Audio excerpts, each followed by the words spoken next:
Olá, seguidores do canal 70 vezes 7 Espiritismo.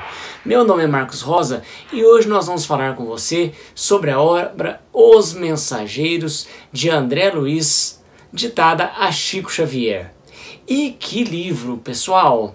Veja, o livro é composto por 51 capítulos, mas cada capítulo dá uma verdadeira palestra.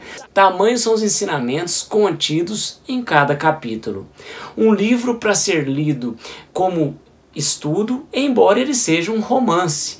Na verdade, ele é o segundo de uma série de livros de André Luiz, que teve o primeiro aqui já resenhado no canal, tem aqui nos cards, que é o livro Nosso Lar.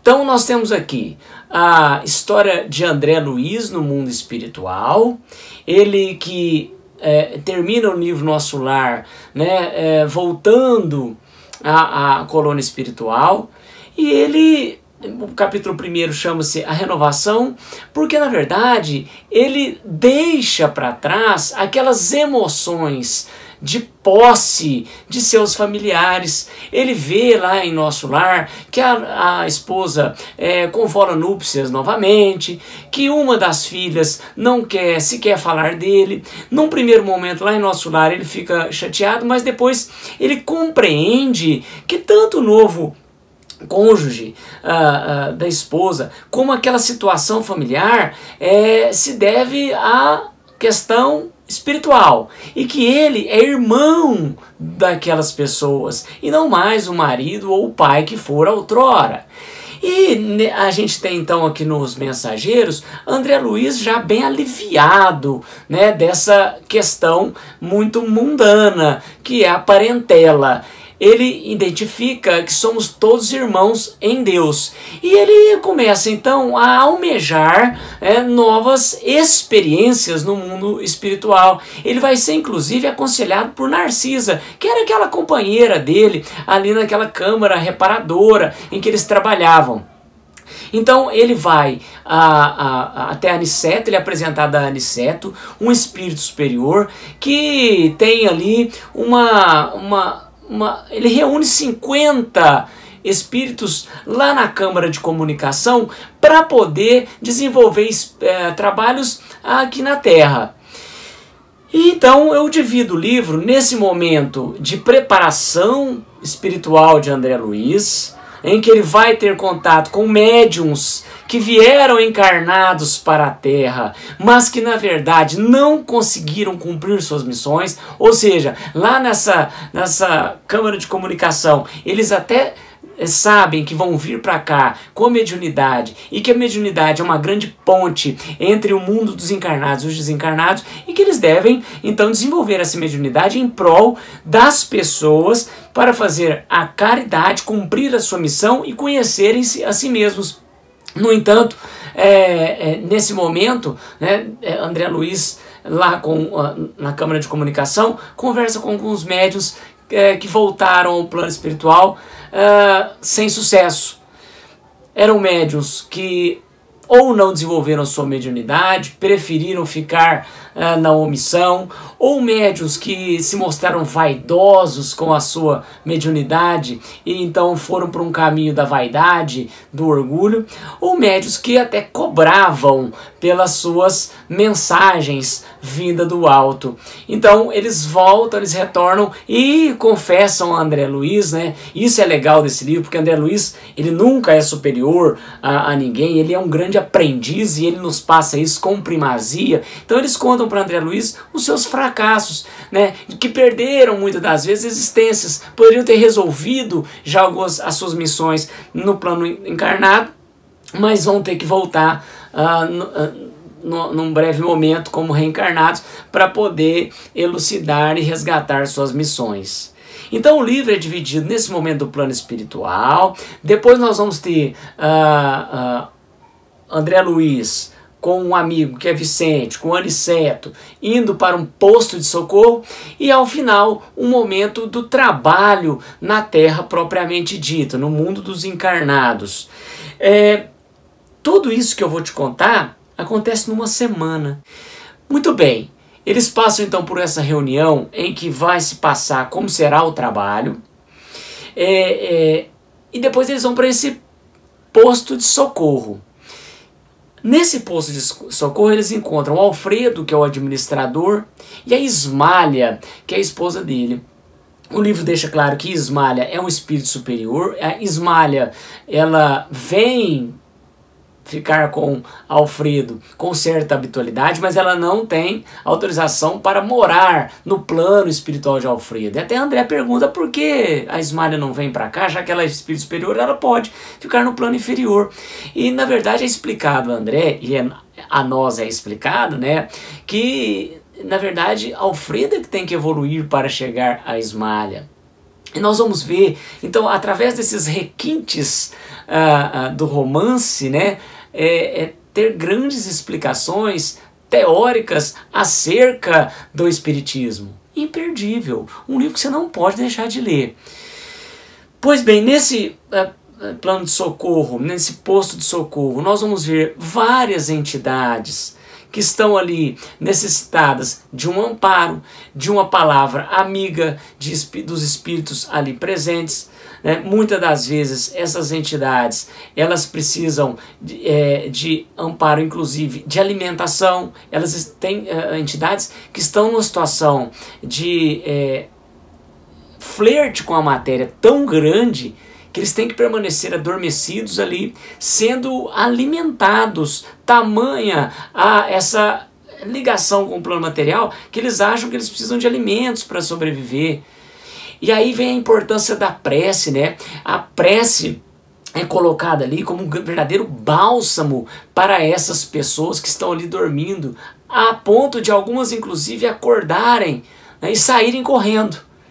Mas o que é interessante a gente perceber é que a prece, e aí é mais um ensinamento dentro dessa estrutura que eu já te mencionei do livro, de que a prece ela é um remédio e que nós não podemos deixar a prece para um momento seguinte da vida, para aquele 1 minuto antes de dormir, porque a gente dorme no meio da prece.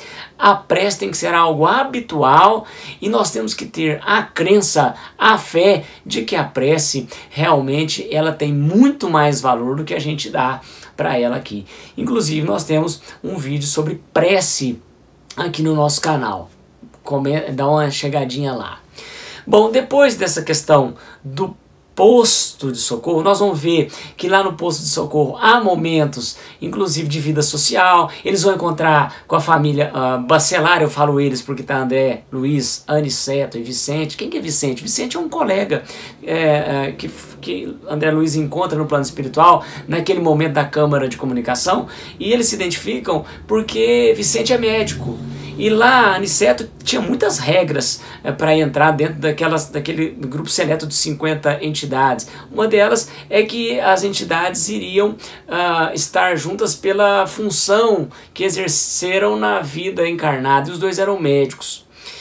Pois bem, nós vamos encontrar a família Bacelar, nós vamos ver a música de Bach sendo muito bem executada ali por uma das meninas da família Bacelar. Nós vamos ter também a explicação de uma pintura. O que é interessante, que deixa claro no livro, é que muitas das vezes a obra de arte que a gente julga ser terrena, na verdade ela pré-existe no mundo espiritual e ela inspira o autor terreno a fazer uma cópia do que já está existente lá no plano espiritual. Interessante isso, né? Você já pensou sobre isso? Olha só, dê uma lida nessa fabulosa obra de André Luiz. Depois eles saem desse posto de socorro e vão para a crosta terrestre. Aí trabalhar lá na Terra, aqui na Terra propriamente dito, junto aos encarnados e as entidades que estão aqui presas na Terra. Nós vamos ter então um momento, acho interessante também, do caminho entre o posto de socorro e a Terra. A obra vai te trazendo a densidade mental que a Terra tem, muitas vibrações baixas dos encarnados aqui, e eles vão sentindo isso à medida que vão se aproximando da crosta terrestre, a ponto de alguns verem até monstruosidades nas sombras, porque tudo projeção de más vibrações aqui dos encarnados. Eles vão, então, na Terra, encontrar um posto do nosso lar. Esse posto está ali com a encarnada Isabel, que é esposa de um desencarnado, que é o Isidoro. O Isidoro tem permissão de ficar ali. A casa, aos olhos dos encarnados, é uma casa simples, humilde, mas aos olhos dos desencarnados é uma beleza, é um local em que nosso lar é representado aqui na Terra. Então eles têm uma boa vibração, a casa é protegida dessas entidades malévolas de más vibrações, né? Então elas não conseguem adentrar. Inclusive os nossos protagonistas aqui, para entrarem nesse posto, eles têm que pedir autorização, porque a vibração que blinda essa casa é muito forte. Então eles pedem autorização para entrar, não é simplesmente passar por entre a porta, não é assim. Aqui é um posto importante de nosso lar na Terra, mais precisamente no Rio de Janeiro.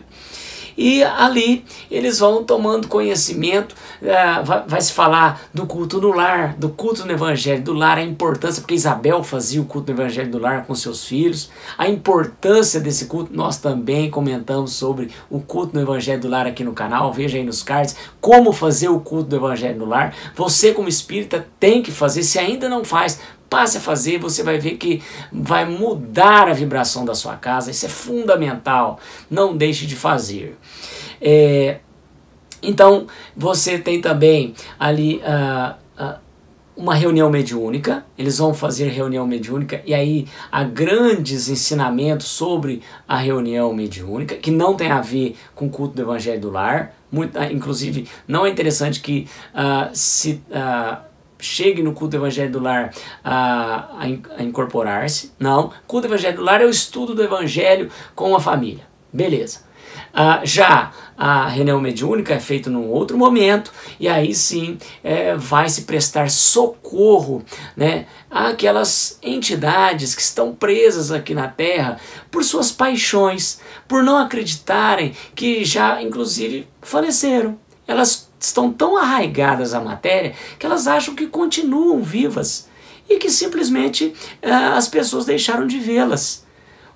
Então, ali é um momento dos médiuns explicarem para essas entidades o que aconteceu. Muitas dessas entidades, e tem centenas no relato aqui, ainda estão com ataduras, estão com seus perispíritos machucados.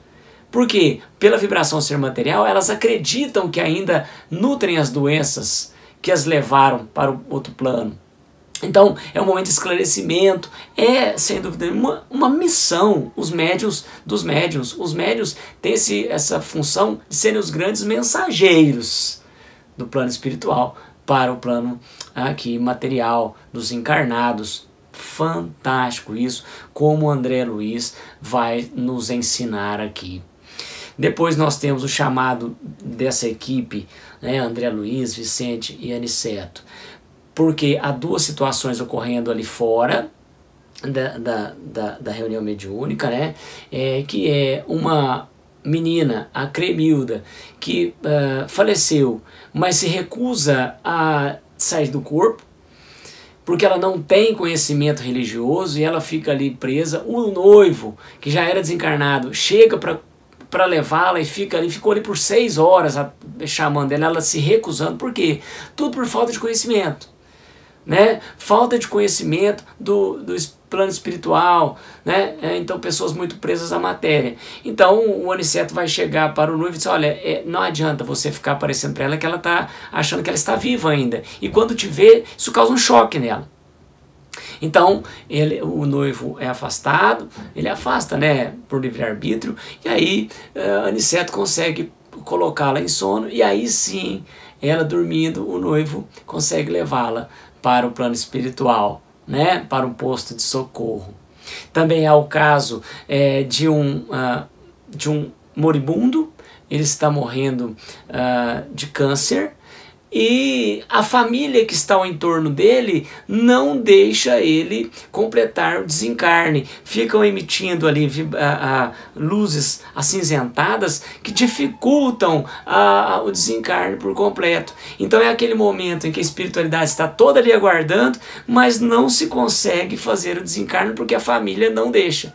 E aí a espiritualidade faz com que esse moribundo dê uma leve melhorada, isso apazigua a família, muitos vão dormir em casa e aí é o momento do desencarne, muito bem explicado aqui, como é feito, começa pelos calcanhares e ele vai falar da mente, que é a última a fazer esse desligamento. Fantástico, você tem que ler. Enfim, caro seguidor, é um livro de grande densidade teórica, mas passado de uma maneira muito tranquila. São capítulos pequenos, demonstrando um poder de concisão de André Luiz fantástico, mas por serem capítulos pequenos, você consegue dar dinamismo à sua leitura. Se você não é inscrito no canal, inscreva-se, deixe seu like e compartilhe com os amigos. Eu espero que você tenha gostado e que, sinceramente, leia. Se você já leu, comente aqui comigo o que achou da obra Os Mensageiros. Um forte abraço e até o próximo vídeo, pessoal!